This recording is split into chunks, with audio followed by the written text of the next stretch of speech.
Olá pessoal, tudo certinho com vocês? Estamos aqui reunidos mais uma vez no nosso programa Bom de Papo e dessa vez temos um tema duplamente instigante. Primeiro vamos falar da parte de empreendedorismo, né? Aqueles que querem empreender, e segundo a parte das finanças, né? Vamos desmistificar esse financeis. E temos aqui nosso palestrante de hoje, a Luciana Fior. Ela é consultora, coach, especialista nessa área. E ela vai falar sobre o tema checklist financeiro do empreendedor de sucesso. Luciana, bem-vinda aqui ao nosso programa. Muito obrigado. Obrigada, Jorge. Obrigada pela oportunidade. Bom dia para você que está nos assistindo. Hoje, então, como o Jorge falou, vamos desmistificar aí o financeis, facilitar a vida do empreendedor que quer abrir o seu negócio, quer entender um pouco mais sobre quais cuidados financeiros você tem que ter na hora de abrir o seu negócio. Então, eu estou trazendo aqui o checklist financeiro do empreendedor de sucesso, para que você consiga saber exatamente que cuidados você precisa tomar, né, para poder ter uma empresa financeiramente saudável.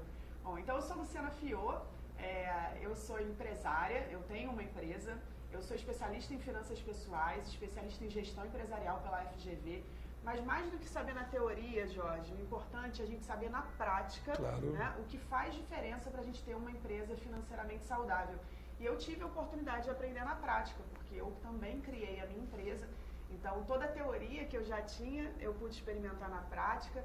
Então, tive aí todos os desafios, né, que todo empreendedor tem, de fechar no azul, né, de saber qual é o seu investimento inicial, saber qual vai ser o seu retorno e aí ter lucro, né, que é o que todo empreendedor quer. Então, eu vou falar um pouquinho sobre isso, contar um pouquinho aqui da minha história, mas trazido então aqui nos 5 passos que você vai ver, os 5 cuidados dentro do checklist financeiro do empreendedor. Antes de tudo, quero te parabenizar por estar assistindo, porque isso é um importante passo para o empreendedor. Você está estudando, está investindo no seu conhecimento para conseguir ter então a empresa financeiramente saudável que você sonha. Então, quero um momento de reflexão, assim, se você quer realmente ter uma empresa e no momento que você pensa em ter uma empresa, você se assusta um pouco com a parte financeira, é muito importante saber o que é prioridade, né, Jorge? Claro. A gente entender qual é a primeira coisa que você tem que estudar, mergulhar um pouco mais, porque nenhum empreendedor precisa ser um especialista em finanças. Com certeza. A gente pode contar com profissionais especializados para isso, mas você precisa ter um norte, ter uma direção. Então, quero começar a te dar essa direção agora. Então, queria te mostrar qual é o primeiro item do nosso checklist financeiro do empreendedor de sucesso. Você pode pensar que a gente vai começar com finanças, mas não, a gente não começa pelos números. Finanças não é só números. Antes de você começar a fazer o planejamento financeiro da sua empresa, você precisa definir o seu modelo de negócios. Então, esse é o primeiro item, é você colocar no papel, você criar um documento mesmo, com todos os itens, com toda a proposta da sua empresa. Então, inicialmente, você precisa definir qual é o problema que você resolve e a solução que você traz. Porque toda empresa, ela oferece uma solução. Com certeza. Eu sempre digo, clientes não compram produtos nem serviços. Eles compram soluções para problemas, desejos e necessidades. Perfeito. Então, precisa estar muito claro para o empreendedor, sim, qual é a solução que você está trazendo. Se você tem uma empresa de turismo, você está trazendo uma solução para um determinado público que não quer, por exemplo, organizar uma viagem sozinho e aí quer montar o seu roteiro turístico com o melhor custo-benefício. Uma empresa de turismo soluciona esse problema para esse público. Tem uma empresa de suporte de informática, você está solucionando problemas de computadores para um determinado, sim, público. Então, toda empresa resolve um problema. É importante que você tenha muito claro qual é o problema que você está disposto a resolver, né, e que solução você está disposto a oferecer.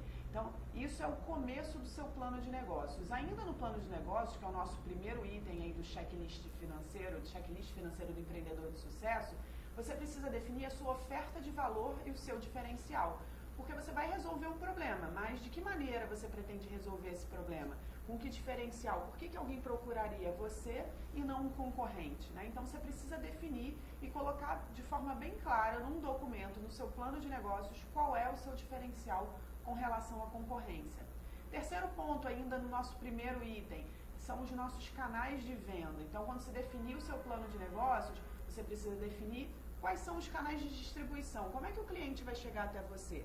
Como é que você consegue oferecer o seu produto ou o seu serviço para o seu cliente?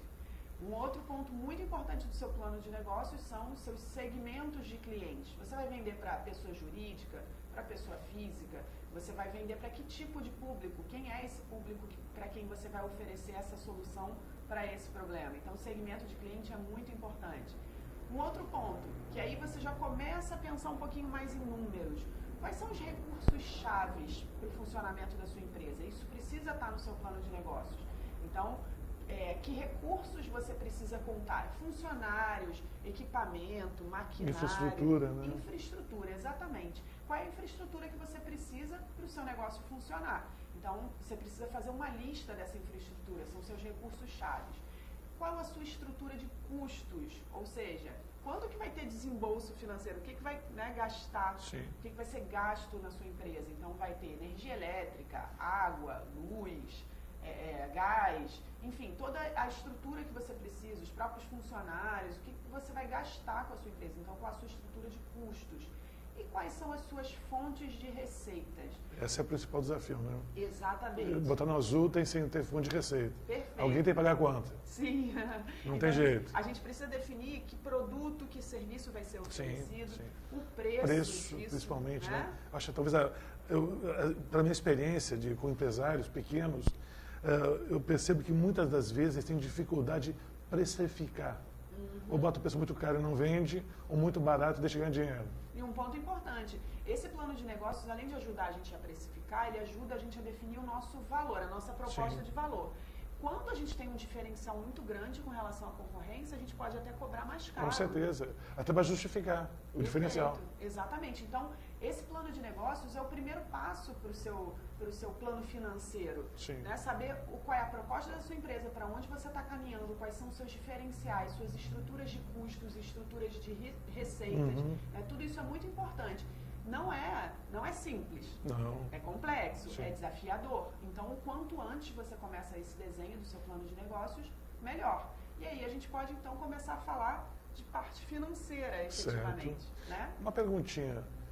Se alguém quiser se aprofundar mais nesse modelo de negócio, se não me engano é Canvas o nome correto, né? Sim. Como é que o pessoal pode, vamos dizer, recorrer a isso? Bom, tem uma grande fonte para os nossos estudos é a internet. Internet. Então, jogar no Google aí, modelo Canvas, você vai ver um modelo Canvas de estrutura de definição de plano de negócios, vai ver alguns diagramas, eu clicaria lá em imagens para já ver o diagrama pronto, tem vários exemplos, e aí você vai entender como você pode fazer o seu plano de negócio seguindo esse modelo Canvas. Então, que é muito simples, dica. né? Porque numa folha só, visualmente, você tem todo o panorama simplificado para visualizar, né? Exatamente. E aí vai ficar bem claro, é como se fosse um mapa. Um mapa, exatamente isso. Para onde a sua empresa está indo. E a gente pode, então, começar a falar da parte de finanças. Perfeito. Passando, então, para o nosso segundo item.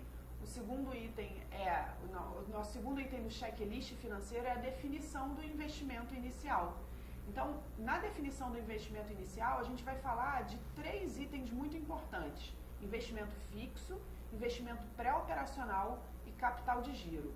Mas eu prometi que eu ia traduzir o financeiro. Isso, aqui, acho né? bom. Então, vamos traduzir esse financeiro. Bom, investimento fixo. O que é o investimento fixo? Quando você pensa na sua empresa, você já pensa numa estrutura. Sim. Tudo que ela vai precisar para funcionar, para o negócio rodar. Né? Então, imagino que aí na sua cabeça já estejam passando algumas coisas, seja o computador, as máquinas, ou o carro, a moto, né? Se vai fazer uma entrega, ou os próprios funcionários. Então, o que é a estrutura que você precisa para fazer o seu negócio rodar? Isso é o que você vai precisar fazer de investimento fixo.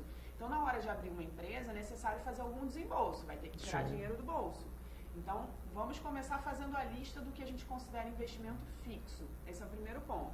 Okay. Só que antes da empresa começar, a gente já tem desembolso, muitas vezes para formalizar a empresa. Sim, legalizar, né? Legalizar a empresa. Às vezes a gente já tem o imóvel, mas precisa fazer uma obra. Sim. Então não dá nem para pensar ainda no investimento fixo e começar a comprar todos os bens que você precisa para o seu negócio rodar, sem antes pensar no investimento pré-operacional. Pré-operacional. Pré-operacional, é antes da empresa começar. Perfeito. Então tem o pré-operacional, que é o antes, tem o investimento fixo, que é para começar, E aí vem o famoso capital de giro.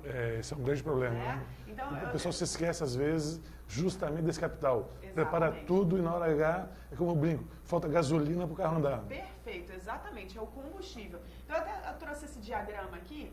Eu vou ler, se por acaso não estiver dando para ler direitinho, mas que eu gosto dessa ideia da linha do tempo. Então, se a gente pensar numa linha do tempo da vida das finanças da empresa, a gente está falando de investimento pré-operacional, é antes mesmo da empresa existir. Sim. O investimento fixo, eu preciso ter feito esse investimento fixo até o primeiro dia.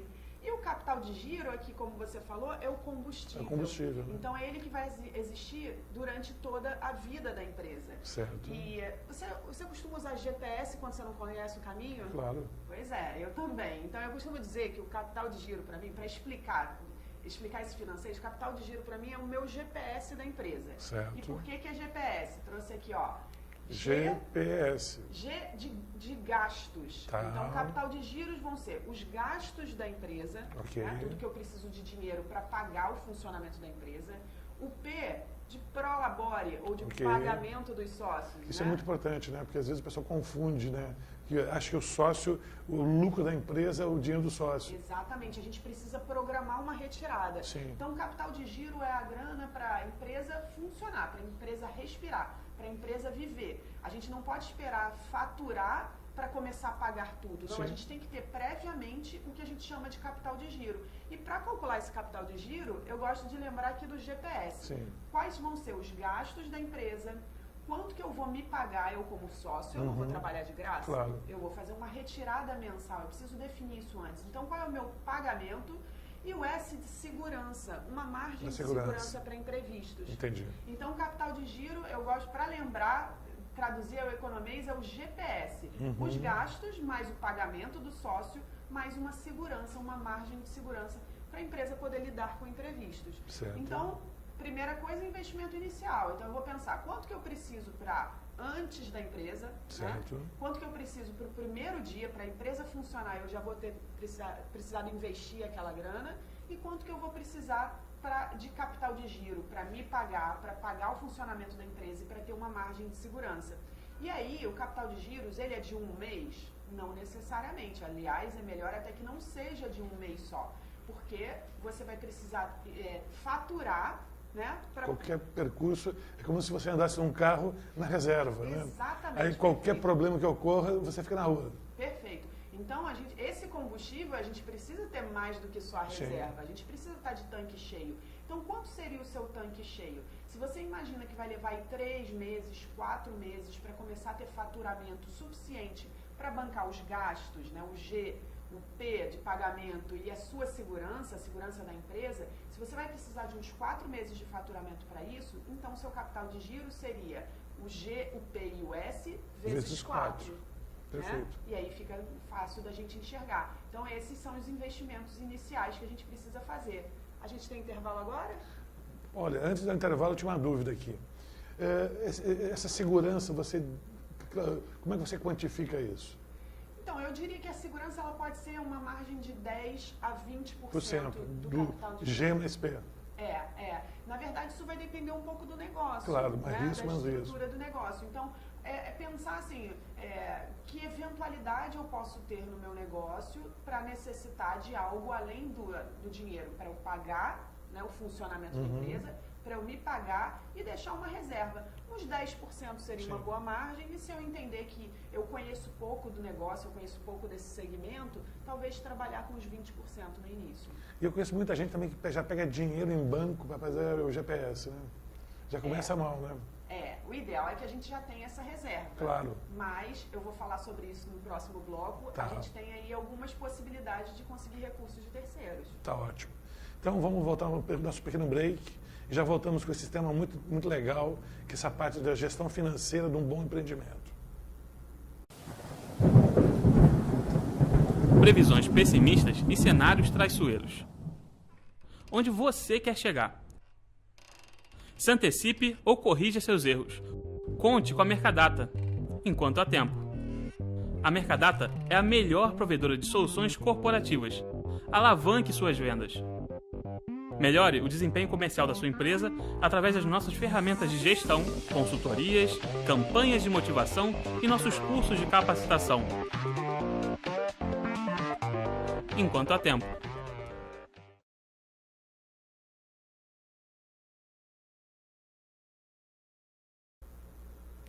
Muito bem, pessoal, retomando aqui nosso papo, surgiu uma pergunta agora, o seguinte, como é que você arbitra um bom prolabore?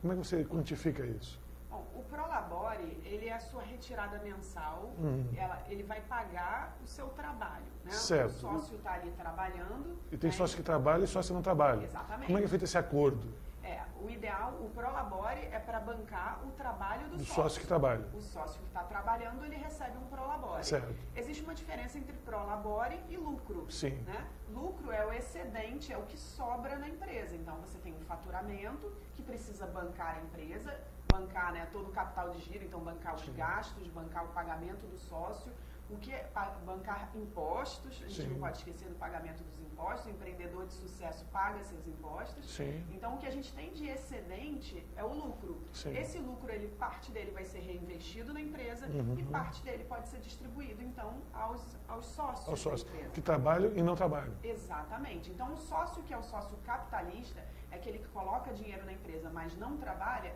ele vai ter uma parte dos lucros. E Sim. o sócio que trabalha, o sócio administrador, o sócio que está ali no dia a dia, além de uma parte dos lucros, ele pode ter o prolabore também. E aí surge a pergunta, a pessoa trabalhava no mercado, é justo pegar o salário do mercado e colocar como prolabore, ou vão pegar o custo, quanto precisa para viver?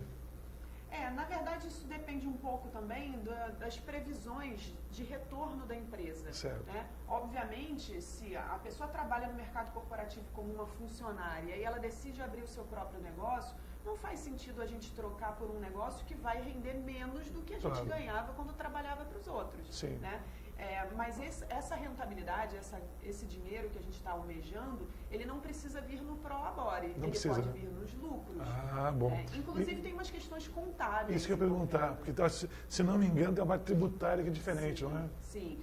Eu não sou contadora, então eu conheço de forma bem geral, mas sim, muitas pessoas, muitos empreendedores, inclusive, optam por não ter prolabore e ter só os lucros, porque a parte tributária seria beneficiada na parte dos lucros. Mas é importante ter o prolabore, porque senão vai acontecer uma coisa que a gente vai mostrar aqui também, que é a gente começar a mexer no dinheiro da empresa para pagar nossas contas pessoais, quando a gente não define essa retirada. Eu vejo, por exemplo, o pessoal usa cartão de crédito, paga gasolina, paga um hotel com amante, e no fundo, depois o caixa não fecha. É verdade. Então, eu quero até mostrar aqui o terceiro item do checklist de sucesso, antes da gente falar mais detalhadamente sobre isso.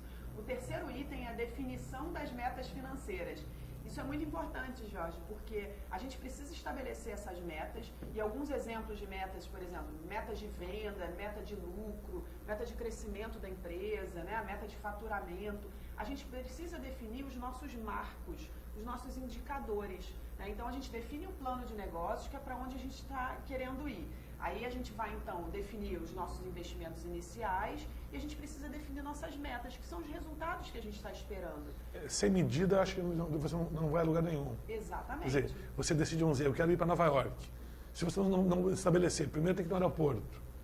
Como é que eu chego no aeroporto? Quantos quilômetros? Vou gastar quanto? Né? Você nunca vai chegar em Nova York. Exatamente. E essas metas, elas precisam ser realistas, específicas e temporais. Então, assim, precisa ser uma meta que eu realmente atinja. Eu não posso dizer que eu vou vender, sei lá, 20 itens do meu produto na primeira semana se eu não tenho capacidade para isso, eu não tenho distribuição para isso. Então, são metas realistas, são metas específicas. Eu preciso dizer exatamente. Eu já vi empreendedor dizer que ele estima que o lucro esse ano seja de 200 mil mais ou menos. Não, a gente precisa ter um lucro específico. A gente precisa... Aí nessa hora entra sim um pouquinho de matemática, mas matemática básica. A gente precisa ver qual o volume de vendas é uma meta, qual é o preço que a gente vai colocar, isso vem no nosso plano de negócios, e aí o lucro disso é uma continha básica desses resultados. Mas uma coisa importante, quando a gente define essas metas, é importante a gente considerar mais de um cenário. Sim. Um cenário pessimista, aquele cenário assim, se tudo der errado, quais são as metas? Se a casa cair... Exatamente, porque a gente precisa estar preparado para tudo. Claro. Isso não é pensar negativo, é ser prevenido. Sim. Eu vou ter o meu cenário ideal, então assim, se as coisas forem dentro do planejado, quanto eu vou vender, quanto eu vou faturar, quanto eu vou lucrar, quanto eu vou gastar, Sim. né? Isso, as metas de despesas também são metas importantes. E eu posso ter também um cenário ideal, o melhor dos mundos. Eu adoro até, inclusive, fazer esse cenário, que eu acho que até atrai coisas boas. Claro. Né? Então, a gente faz um cenário ideal. Se tudo for muito melhor do que eu estou esperando, quais vão ser os meus resultados? Então, quando eu crio esses cenários, eu crio as minhas metas e aí eu passo a acompanhar essas metas. É importante, né? Não basta só fazer a meta, tem que ter acompanhamento. Exatamente. Se você planeja, tem que ter controle. Exatamente. E se acompanha, faz a meta, dobra a meta, Sim. né? Como já dizia nossa amiga. Exatamente isso. Bom, então, a gente precisa definir quais são as metas, acompanhar essas metas e entender se a gente está num bom caminho, se o cenário está pessimista, se o cenário está dentro do cenário ideal, se está melhor do que a gente pensava. E a gente vai ajustando aí o caminho, né? Durante o caminho a gente vai ajustando a nossa rota. E qual é a frequência boa de fazer esse acompanhamento? Mensal, semanal? Eu diria que no início da vida do empreendedor pode ser semanal. Semanal, né? Semanal, exatamente. E à medida que você vai tendo familiaridade com os números, com tudo aquilo que está acontecendo, pode passar a ser mensal. Você fazer um fechamento mensal e você ter uma visão anual do seu negócio, no mínimo anual. O ideal é que a gente consiga enxergar aí já por uns 3 anos logo de saída. Mas se você consegue enxergar um ano, a gente, né, é um desafio, é uma coisa nova para você. Então, não dá mesmo para a gente querer que seja um planejamento financeiro ideal. Não se cobre por fazer o ideal. Muitas vezes a gente se trava e acaba não fazendo nada. Então, começa a criar o seu plano de negócios, definição de investimento inicial. Aqui o terceiro item foi a definição das metas. E cria uma visualização disso por pelo menos um ano, fazendo um acompanhamento inicialmente semanal e depois pode começar a ser mensal. Tá ótimo. Então, esse foi o nosso terceiro item, as nossas metas financeiras.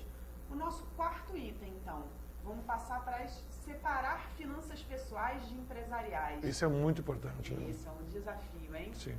Esse é um dos que a gente vê os empreendedores mais pecarem. Às vezes ele tem o carro da pessoa física e ele usa na empresa, né? Exato. Aí como é que contabiliza isso? Quer dizer, o carro é do sócio ou é da empresa? Exatamente. Então, para começar, a coisa mais importante que a gente já falou aqui, que tem a ver com capital de giro, é a gente definir a nossa retirada mensal. Sim. Quando a gente não faz essa definição, aí é que as coisas começam a se misturar. Porque se eu trabalho na empresa, eu sou sócia da empresa, eu trabalho na empresa, eu deixei toda a minha vida, se eu trabalhava, né, para uma outra empresa, para outras pessoas, eu deixei tudo do passado para eu me focar no meu negócio. Se eu não defino uma retirada mensal, eu acabo achando que eu tenho o direito de trazer, por exemplo, o meu boleto de aluguel e tirar o dinheiro que a empresa faturou ontem e pagar o meu aluguel. E esse é o grande erro, e isso é que é misturar as vidas pessoais e empresariais. Mas no caso de um home office, o cara trabalha em casa, como é que fica isso? Então, legal você trazer isso, porque um home office é um negócio. É um negócio. Como outro qualquer. Aí eu posso botar aluguel na empresa? Então, nesse caso, a gente precisa fazer o plano de negócios da empresa, entender qual é a estrutura de custos, e se eu trabalho home office, eu posso criar uma estrutura de custo em que metade é custo da empresa e metade é meu custo pessoal. Entendi. Mas eu preciso enxergar isso Separar, de forma né? separada. Exatamente. Ou, inclusive, eu posso considerar que o meu aluguel é um custo pessoal e que a minha empresa, por exemplo, tem o benefício de não ter um custo de aluguel. De aluguel. Né? É muito da definição que você faz no seu plano de negócios. Entendi. Então, no momento que o ponto de partida está muito claro, se você deixar claro quais são suas estruturas de custo, suas fontes de receita, o caminho que você vai percorrer vai ser claro também. O problema é que a gente não define isso na hora da saída, a gente quer definir isso com o carro andando. Né? E aí pode faltar combustível e vir uma confusão. Com certeza. Então, a definição da retirada mensal é importante, essas definições do plano de negócio, estrutura de custos da empresa é importante, e a partir do momento que você define uma retirada mensal, aquela é a retirada. Então, você vai todo mês fazer a retirada e trabalhar com aquilo sendo o faturamento da empresa. No final do ano, no final do semestre, você escolhe uma data para fazer a retirada dos lucros do excedente. Você não tira lucro para pagar a sua vida pessoal. E outros pontos importantes para a gente separar finanças pessoais e empresariais. Ter contas bancárias distintas. Então, ter minha conta PF é uma coisa, minha conta PJ é outra. Não levar contas domésticas para casa. Então, como eu falei, você não tirar dinheiro do caixa da sua empresa para pagar a sua vida pessoal. A sua vida pessoal é paga pela sua retirada mensal. O resto é dinheiro da empresa que tem que ser utilizado na empresa. E um último ponto muito importante que ajuda a gente a separar finanças pessoais da empresariais é a gente usar produtos bancários corporativos. O cartão de crédito pessoal não tem que ser usado na empresa, tem que ser um cartão de crédito PJ. Às vezes tem até benefícios por ser empresa. Quando você precisar de dinheiro, não é um empréstimo pessoal de juros altos que você tem que fazer. Você pode fazer um financiamento empresarial. Procura o banco, procura instituições financeiras para fazer financiamento. Financiamento é mais barato do que um empréstimo. Certo. Então, os produtos bancários têm que ser corporativos. E até produtos que não são bancários, por exemplo, telefonia. Um plano de telefonia celular mais em conta, né? Pode ser muito mais em conta se você fizer em nome da sua empresa. Então, separar a vida pessoal e empresarial. Bom, vamos para o nosso terceiro bloco, daqui a um minutinho, depois do nosso break. Vamos continuar discutindo esse assunto de separação de o que é PJ do que é PF. Seus revendedores e clientes entendem sobre seus produtos e serviços? Seus funcionários estão bem treinados e preparados para o dia a dia? O quão difícil é conciliar os horários de todos os participantes para um treinamento? Você consegue avaliar o aproveitamento e participação dos envolvidos? E como fazer tudo isso se encaixar no orçamento da empresa? Conheça a Academia Digital, a plataforma de capacitação e desenvolvimento profissional do seu negócio. São diversas aplicações para suprir suas necessidades. Veja alguns dos serviços que podemos te oferecer.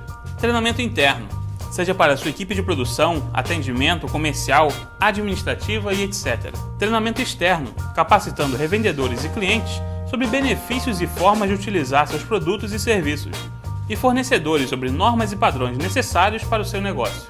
Treinamento de processos, que padronizam e informam sobre processos internos da empresa importantes para o seu funcionamento. Manual ou catálogo de produtos e serviços.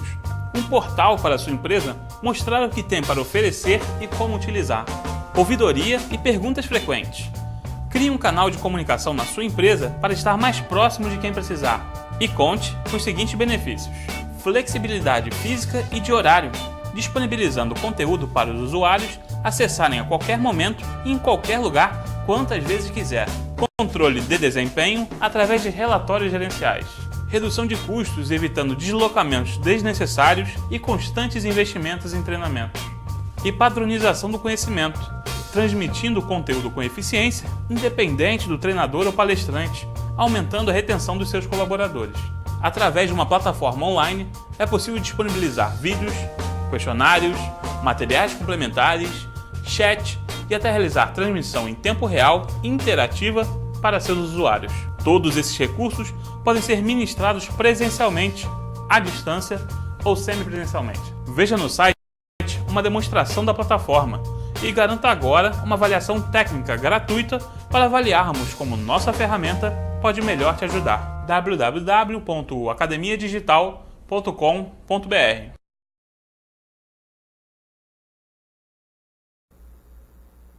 Muito bem, então estamos retornando ao nosso terceiro e último bloco, né?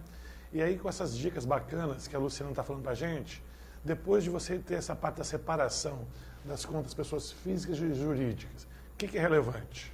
Então, eu vou agora para o quinto item aqui do nosso checklist financeiro. Inclusive o objetivo aqui é assunto a dessa, né? A gente sabe que em meia hora a gente não consegue trazer tudo que é necessário para o empreendedor dar todos os passos. Então o objetivo aqui é fazer com que você perceba qual desses itens eu nunca tinha ouvido falar, né? Qual desses itens eu preciso estudar mais para você buscar mais respostas. Então, o quinto item pode até te ajudar nessa busca das respostas, porque o quinto item tenha um orientador financeiro.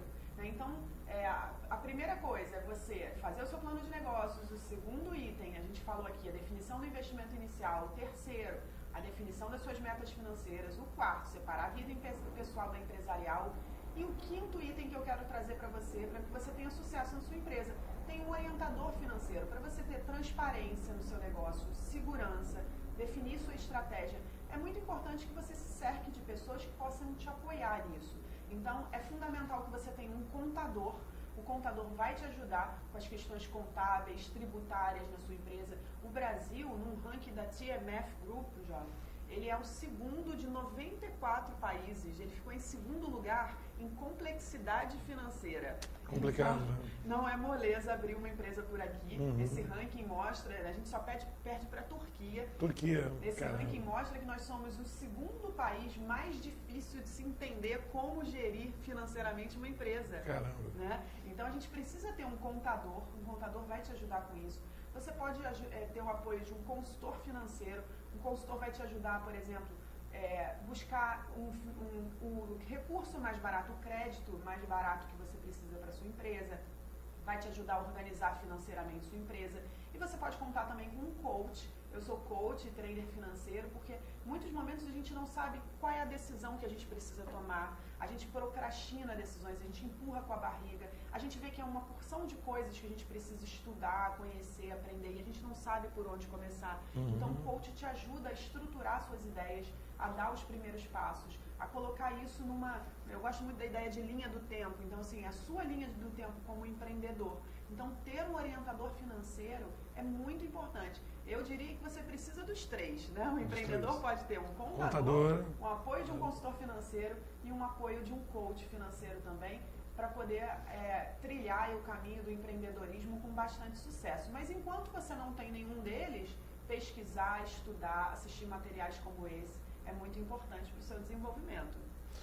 Vamos voltar aqui àquela situação da separação da pessoa física e da jurídica. Hoje está muito em voga, né, esse conceito de MEI, microempresário individual. E aí essa pessoa às vezes tem dificuldade de fazer essa contabilidade, metas, objetivos, de separar o que é dele do que é da empresa. Que conselho você daria? Então, a palavra separação, ela traz essa ideia mesmo, assim, da primeira coisa que a gente precisa fazer. É colocar o que é de empresa para um lado, o que é pessoal para o outro. Então você tem que acreditar que a empresa é uma entidade que não é você. Exatamente. Quer dizer, é como se fosse uma outra pessoa.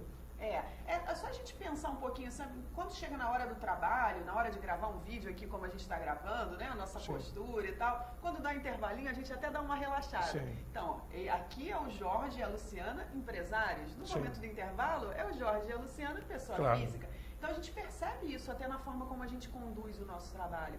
Então são posturas diferentes. Entendi. Então isso se traduz nas finanças também. No momento que a gente vai criar o nosso planejamento financeiro, a gente começa pelo plano de negócios, mesmo que eu seja um microempreendedor individual, mas é a Luciana empreendedora, é a Luciana empresa. Então qual é a proposta da Luciana empresa? Qual é a solução que ela quer trazer? Qual é o cliente dela? Qual é o público dela? Qual é a estrutura de custos? Quando que a Luciana vai ter desembolso de dinheiro, né, como empresa? Né? Eu não estou falando do meu lazer, eu não estou falando das minhas viagens, eu não estou falando da minha gasolina quando eu vou sair com os amigos. Mas eu estou falando da minha gasolina quando eu vou para uma reunião com um cliente.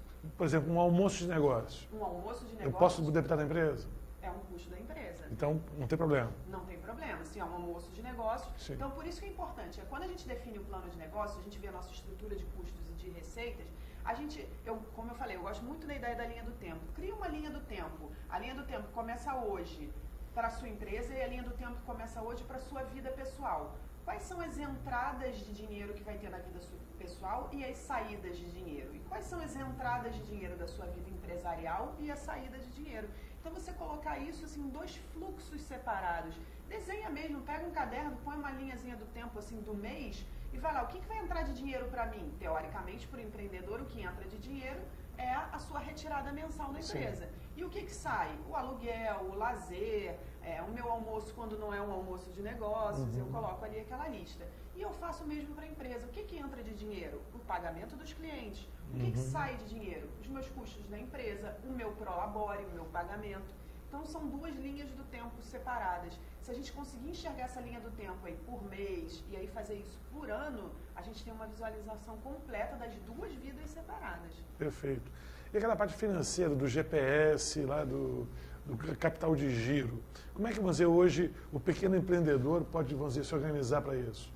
É importante fazer esse cálculo, então o G, quanto eu vou gastar, o P, quanto eu vou me pagar, e o S, uma margenzinha de segurança que seria 10% disso. Eu vou calcular isso para o primeiro mês, mas pode ser que no primeiro mês eu ainda não tenha faturamento para a empresa girar sozinha, então eu vou precisar de um capital de giro no segundo também, senão vai faltar dinheiro.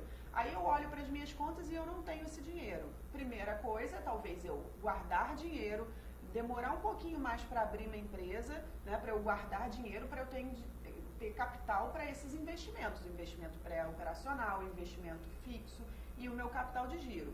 Mas se eu tenho uma certa ansiedade, não vai dar para esperar, e eu posso contar, por exemplo, com capital de terceiros, recursos de terceiros, eu posso buscar um financiamento, eu posso buscar um investidor, e aí eu te procuro, Jorge, você quer ser investidor da minha sócio empresa? da empresa. Exatamente. Aí é o sócio capitalista, né? Exatamente. A gente vê muito, tem um programa que passa na televisão, o Shark Tank. Shark Tank, muito bacana. Né, os empreendedores vão lá, mostram a sua ideia e dizem, eu preciso de 150 mil por 30% da minha empresa.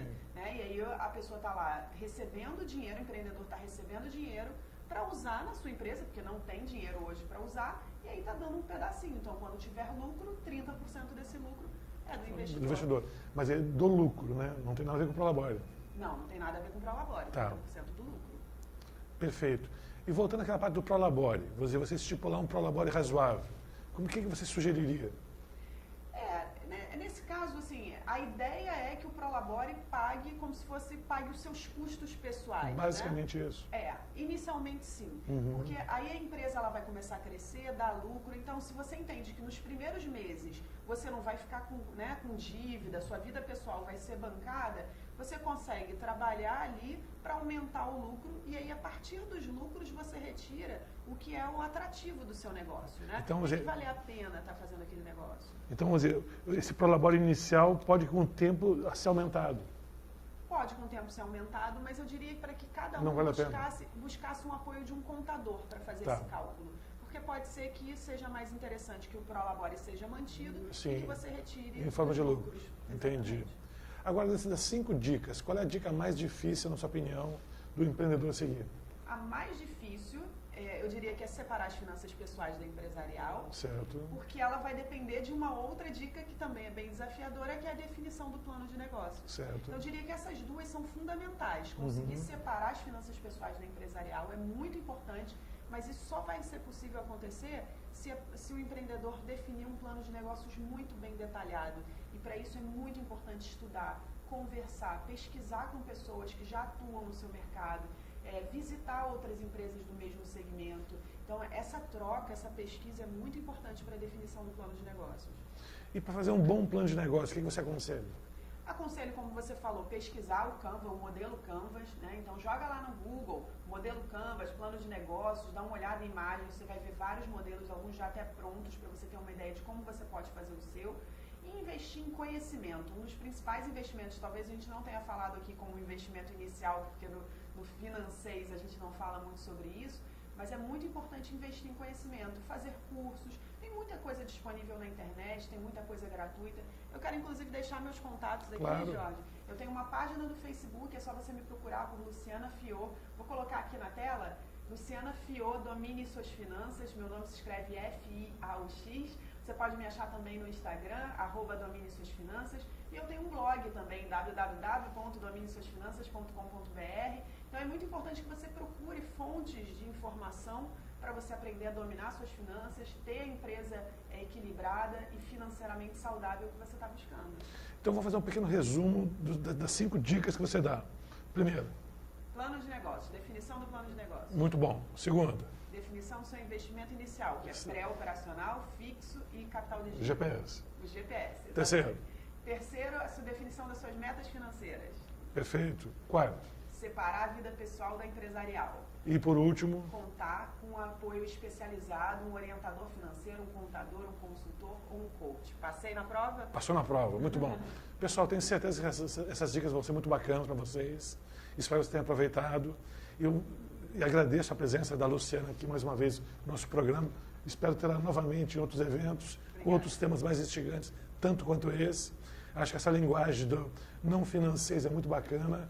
você conseguiu transmitir com uma simplicidade muito clara para os nossos espectadores que finanças não é o bicho, mas é uma coisa importantíssima. Sim. Tá? E não adianta você planejar se não tiver controle. Exatamente. Perfeito? Então, muito obrigado a todos. Mais uma vez, a todos vocês. Esperamos nos encontrar no próximo Bom de Papo. Até breve.